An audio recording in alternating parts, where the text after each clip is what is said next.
Bird, there's just a couple things going on with a couple names in your work. I don't know what you're talking about. Yeah. So the entire internet complex got tagged yesterday. I mean, it was along with everything growth, but, obviously Facebook took center stage with the stock re-rating following an avalanche of bad press over the last couple of weeks that we talked about, kind of to make matters worse.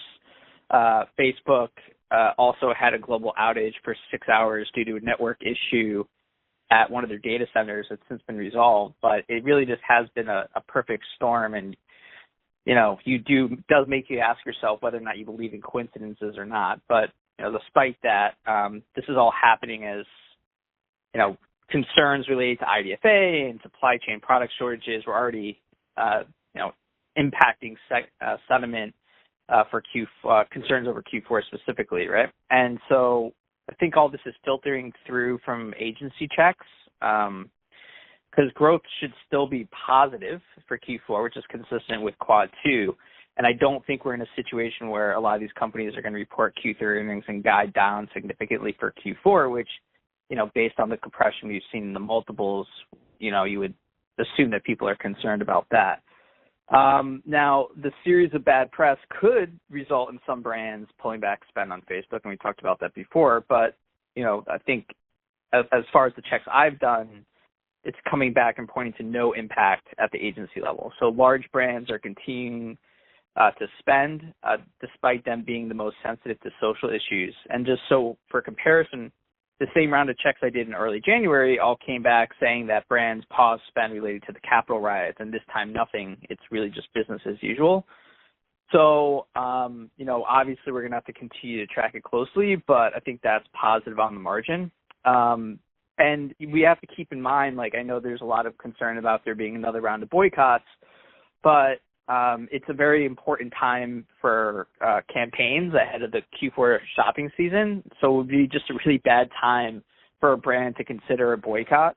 And when we think about the boycott that happened in the third quarter of last year, July and August, it was conveniently timed in a slow period for advertising, right? And before the ramp and back to school in Q4. So it's a much harder decision to make now, and Facebook and Instagram are continuing to be largely unavoidable. The question then becomes okay, well, when is this going to end? When's the stock going to stop going down? And Keith, I know you mentioned your levels over valuation support and, the stock cracking once it broke trend.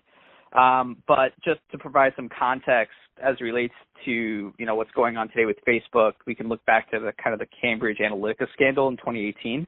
With that context, it would suggest that, we're closer to a bottom than not. At the same time, seems like Q4 is probably just going to be just fine. And we're kind of at peak concern. Peak concern is people de-risk, ahead of earnings that are, perceived to be, probably not as good as we initially thought. And by I say we, I don't mean me specifically. I mean the street. Because I think that, Q4 is still going to be a robust quarter for growth, nonetheless. So that's kind of the situation.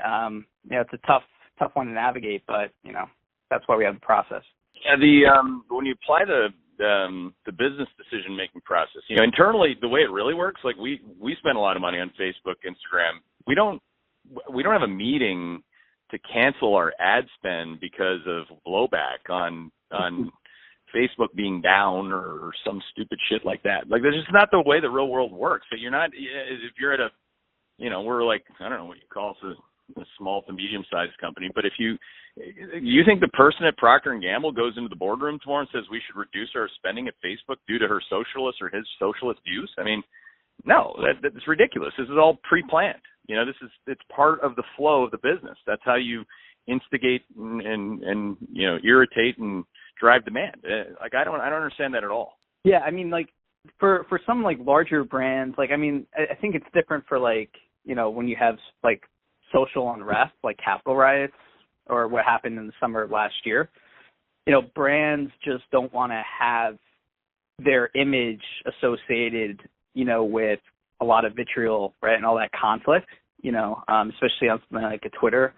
If you're scrolling through your Twitter feed and everything is just, violence, you just don't want to have your brand or product being advertised against that type of content. So they typically pause spend. But, in this situation, again, it's the timing, right? You don't want to be out of the market in the most important part of the year going into Q4. So, and then especially, and that's really for mostly large brands, right? Like the small, medium-sized businesses, Keith, don't care as much, right? Because it's more performance marketing. So, they rely on advertising on Facebook and Instagram to drive actual results as less brand. So that's what's going on. The big headline for tourists yesterday was, safety over profits, or profits over safety is what she was saying on her whistleblower thing. And it's just my answer to that is, yeah, that sounds right and that sounds nice, but that's not the decision I'm making today on our ad budget on Instagram. Like, that's just not the way that the world. I mean, the socialist side, the political side, it is what it is. The actual driving of your business is done on these ad platforms, and that I highly doubt that people are going to change their behavior based on that, but that's just me. Hey there, Hedgeye Nation, or if you're not part of Hedgeye Nation, thanks for watching Hedgeye on YouTube. If you haven't already, make sure to click on the button below there. Subscribe to our YouTube page. You can also follow the link in the description to our website to get even more great investing content.